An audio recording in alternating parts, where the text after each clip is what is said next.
Hi, my name is Daudi Mugabi and this is Business Mike episode 10. My guest today is Aster Ruzindana. She runs an advertising and marketing company called 7. In this episode, Aster shares her entrepreneurial journey, provides a few tips on how to negotiate a contract, and highlights the importance of a business plan. All this and more next on Business Mike.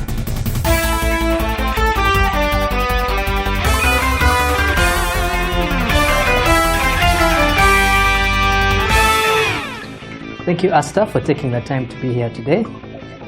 Could you briefly tell us who you are and what you do? I'm Aster Ruzindana. I'm a young girl. What else? Grew up in Uganda all my life. I went to university in the States. I went to a Mormon state. Oh. Yes. Where I did advertising. It was a hard program to get into, but I got into it. Came back here and started working in communications. Yes, in the communications industry, meaning advertising, PR, and what else? And marketing. Okay. Yes. And do you have any business role models? I don't really have one person who I look up to and then say, yes, I want to do this. No, I pick little bits and pieces from here and then from each person that I think I can actually achieve. Because there's a difference between looking at someone, wanting to be like them or achieve what they've achieved, but you can't based on your character. Yes, so I pick different bits and pieces. Like we're working with a lady, Dr. Nachimera. And she's very calm. She's serious, but she's calm. She thinks twice before she acts. She's very open. She listens. She's willing to learn. She does very many things. She's an MD of a business that's within the medical industry, but she's also an artist. She makes jewelry. So she's a very versatile and multi-talented person. So I like that. All right, can you briefly tell us about your business? Ooh, my little business. It's called 7. We called it that because we work every day of the week. Not literally, but we can work Monday to Sunday. And usually I work Monday to Sunday. I try not to these days, but we do advertising, we do public relations, and we do marketing. Our strengths, I would say, would be in concept development, strategy development, of course, and execution. Not just come up with strategies and leave you hanging. Brand design, social media marketing, online marketing, actually, if I would say. We've come up with different advertising campaigns, media relations, promotions and activations, events management, in a nutshell. So what prompted you to come up with your own company? Like, what made you decide, I want to do my own thing versus I want to be employed? When I came back to Uganda, I started off doing my own thing. Oh. Yes. I didn't get a job. Actually, I didn't want to work really for anyone. Why? So I don't know. I guess I was younger and I wanted to see really what's the worst that can happen. It doesn't work out and you go and get a job, right? So anyway, so I worked, I met someone, a friend of mine, and he gave me a job part-time, helping him with his advertising, branding, marketing. And then I started kuiering, if I could use that word. So I'd work with different agencies. I started hustling. Okay. And on top of my part-time job, I would work with different agencies. So I worked with Mad Men, I worked with Sachi and Sachi. So I just worked with different agencies on different projects where they needed extra people. So I started gaining experience of them, like what's going on in the market. And then eventually the thing is that people didn't support me, like my family. I didn't want support in terms of money now. I was fine. Because this line of work, yes, you need money, but it's not like I wanted to start a trucking business where now I need to go and get financing for the trucks to come here and no. So they didn't really support. They're like, no, what are you doing? Because half the time, most people don't understand what advertising is or public relations. The common person doesn't. And even them, they didn't understand. So they decided, no, get a normal job, get a normal job, get a normal job. A regular job. I refused. So I started a company with 4 friends of mine called Spin. Actually, not 4 friends. I only knew 2 of the people. Or 3. Okay, I knew 2.5 of the people. Okay. And then we started it, but it didn't work out because of just different personalities. We just had different characters, different personalities, and different goals. How do you start a company with different goals? That doesn't... No, you all have the same goals. But eventually, along the way, you realize, hey, so-and-so is looking for this. This other person is looking for this. You see. Because in the beginning, you have one general goal. But I think as you grow, or as you mature, or as you develop, as time passes, you realize your strengths, you realize what you've put in, what you're looking for, and that's that. So it's just, that's what happened. So now for people listening to this and they have friends with whom they want to start a business, how can they determine that they all have the long-term vision that's exactly the same? What kind of questions should you answer right from the get-go? A, these people were not my best friends. So you didn't know them? I knew them, yes. Let's not say I didn't know. We didn't know each other very well. It was a problem that we all had, not one person in particular. So we all didn't know each other very well. So because we're still friends up to now, because you realize business is business, this is this, yeah. And we also help each other once in a while. I need this, can you help me? The person will still help. It's because you realize that you just don't have the same... Like now, I wanted to target SMEs. My dream was never to be working with Airtel and MTN and no. I'm not trying to do that because I just believe that once you start working with those people, your creativity dies. How so? First of all, with multinational corporations, and I know people will eat me for this, whoever listens to this and has strong belief in that stuff, you're working with someone that's going to come with a concept that has come from another country. For example, Coca-Cola. Yes. Share a Coke. It came here when? Last year? That campaign. This year, actually. Was it this year? Share a Coke with so-and-so. Share a Coke, etc. But it had started, I think, in the summer of 2014 in the States. It started a long time ago. So the thing is that they just get a concept. It starts off in North America or in Europe or wherever, moves off to Asia, moves off to South America. Africa is the last. So what are you doing? Nothing creative. Nothing. You're just helping them execute the campaign. And the person seated in Chicago in some advertising agency is the brilliant person who came up with that concept. You understand? You had nothing to do with it. Maybe if it comes down to PR, because you know your market. But I don't know. I just feel like it's not... you don't grow with you're just told what to do. Makes sense? Yeah, there's not much room for expression. No. Like Live for Now with Pepsi. It's a slogan that some other company in another European or American agency came up with that, and then you just had to execute. Whereas with here, we've come up with, yes, we work with SMEs, but we've come up with so many original concepts, and I think there's more fulfillment in that. I'm not saying that whoever is working with multinationals is wrong, no. That's your goal, that's what you want to achieve, and that's good for you. We all have to find out what our place is and what we are comfortable working with, and work with that. Yeah, of course there are downsides to this, but the same way there are downsides to that. What's the best part about being a business owner, having your own thing? What's good about that? As I said before, I guess it's just growing with people. Whether it's the people you work with, whether it's your clients, whether it's just that you're growing. You're constantly improving. Whether it's through bad things or through good things, you're constantly improving.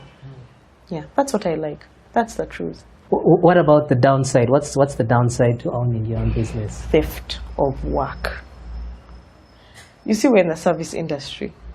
So you come to me as a client and you say, okay, I need branding, or I need a concept, I need to market my packaging company, for example. Yes. So in the beginning, we would come up with a concept, we would be so energetic. Come up with a concept, pretty much give you everything, put on it a confidential stamp. Do you know, people steal your ideas? They just tell you, no, it's okay, we don't have the money, we're not going with you. Or even they just never get back in touch with you. And they've gone and executed your ideas. So what I started doing is, I'll talk to you, find out what your needs are, send you a bill of quantities, a quotation, detailing what we're going to do for you and how much it's going to cost. Yes. You commit to that. Right. With a contract. Now, once you've committed with a contract, then what we end up doing is, and that's especially for the one-offs, if we know we're going to work with you on a one-off and then you leave. In fact, I'm advising everyone to do that. Everyone out there with businesses. People have, yeah. I've also had that problem. You do work for someone, they say, I'm not feeling it, and then they'll use it anyway. They'll use it anyway. So what you do, you're confident in the fact that you're not going to run away. You're not going to, as a service provider. So you give them a bill of quantities or a quotation, describe everything, and give them the cost. Once they agree to it, because of course you know, maybe they'll bargain, maybe whatever agreement you come up with, draw up a binding contract. After that contract, now start giving them the work and start executing it for them and get a deposit before that. Once you get a deposit, they are just as committed as you are. Yeah. You understand? Yes. So people need to stop. We've gone through this so many times. So many times. Where you provide something for someone, they say, no, I'm not going to use this, you don't want to. And then you find them with your work. Yeah. I just want to touch on business plans. How do you write down a business plan? And by that I mean, what goes into the business plan? Because most people just start a business, they have a passion. I want to do this. I'll need probably this much, and they just start. They don't have a paper where they've written down what they'll achieve and by what time. So do you have a business plan? What advice would you give people? Like, what should be on that paper, on that business plan? I think in terms of the business plan, because it's such a fundamental thing, A, you need to have it. But B, pay someone to do your business, to help you with your business plan, especially if you're not good at that. Because not everyone is. You might have an idea, but someone is so much better at it in terms of putting it on paper and helping you with your projections. Because that actually matters. So pay someone or partner with someone who is actually good at that. Because if they're good at that, most likely they'll be good at accounts, financing, maybe legal, etc. Who knows? So you can partner with someone who maybe that's their strength. Your strength is in terms of executing the business. And then there you've A, cut costs, but B, you've saved yourself a whole lot of money that has to be paid out to someone else. So the best thing to do is get your business plan right from the beginning. If you can't do it, pay someone to do it. And B, share it with someone. You actually have to do research to see if that business is going to be viable. So share it with people. You see, of course, there are certain people where you're scared to share. You're scared to share with them. So pick wisely, pick the kind of people you're going to share this business idea with. And one thing I can assure people is that even if someone steals your business idea, it was never theirs. Of course, don't share the actual proposal. No, share with them the idea to get maybe feedback. Will it work? Will it not work? Is there anything maybe I'm missing out on? You understand? And then you'll be able to get the right feedback. But bear in mind that, please, even if someone steals it, they will not execute it as well as you, because it was never theirs to begin with. Now, you've already touched on this, but maybe you could elaborate a bit more. Are there any mistakes you've made as an entrepreneur, and how can people who are listening to this avoid some of those mistakes? There are so many, starting with that website. I'm going to put it on the show notes. Hopefully by the time this comes out, there will be a change. In the website, let me tell you, all we're going to do is change the content. We're going to arrange it better, but let me tell you, that website. But you know, I've seen your website, and now this is my advice. If you're not very comfortable with it, you could just make a website with one page. Like, it just has what you do, your contact details, and make sure like it really looks nice as they're building the back end and all that. That's true. Just have just that one page and make sure, because it's like a flyer or a poster, so you execute it really well. And that's very true. We'll actually take that advice, because we have the content, we have everything, we have what we want. It's just execution. Who knows, maybe someone who would listen to this will say, hey, they will. Hey, let's do this for you. But anyway, let's see the website. The website for sure. Okay, so you said you're in events management. Now, what makes an event special or memorable? What is it about an event that you look at and say, yeah, that's a success? What was your goal? What was the goal for this event? And did you manage to achieve it through your target, through the theme, and the theme goes as wide as maybe the decor, to the food, to the invitation card, to So if an event actually meets the goal that it set out to achieve, that in itself is actually an achievement. That's about it, really. If you actually achieve the goal that you set out for your event, when you are actually planning this event, that's how you know that it has been a success. And of course, the other obvious one, if you get 80% of the people you invited, very successful. Yes. What's the best event you have been to ever? Been to? Yes. I don't know. I'm trying to think where I thought, Yes. you did an amazing job. Yeah. Which one? Which one have I ever said? I don't know. Let me get back to you. The pressure. Okay. I don't know which one. So what about the best one you've ever organized? It's yet to come. Oh. So you're not satisfied with the ones you've done so No, far? I am very actually. Each event we have organized has been successful in its own. There's something we did random. Not random, but it was very different for the Uganda Dental Association, where we went on these outreach programs to different secondary schools, and it was so nice. It was very different from the usual cocktail, dinner, Yes. corporate event. No, it was actually an outreach program. We went to different secondary schools. We were teaching kids how to brush their teeth, take care of their teeth. We gave them water. It was actually exciting. So that was... then another one was we went to Watoto Suvi, and we spoke to the kids. It was like a career guidance. It was actually very nice. I think it's those events where you're actually giving back. Yes. Not that the others no, I love all the events. Who has given us work, but those ones were very fulfilling. Yeah, they were very, very fulfilling, very.